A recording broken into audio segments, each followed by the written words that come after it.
亲啊，继续要来讲黄金果这种的水果有真侪价值，真清甜，食起来像咧食果冻。有一个外号“水果界的营养之号”，毋是真好种，爱克服着日夜温差大这个难题。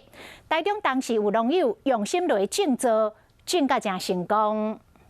农友朱志成伫顺果子园详细的检查，希望讲有好的收成。伊伫当时地区种黄金果，这片郊外地农地种700多丛。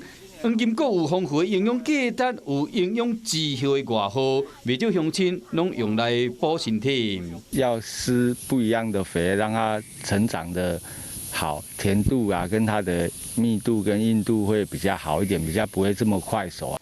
朱志成讲，黄金果是热带水果，要照顾真够工。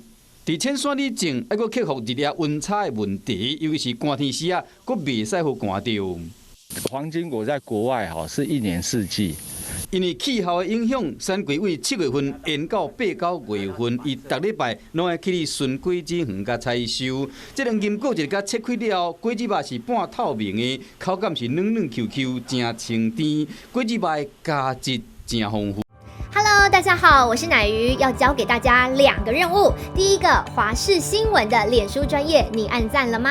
还有华视新闻的 YouTube 频道，赶紧订阅起来，还要记得按赞，开启小铃铛哦。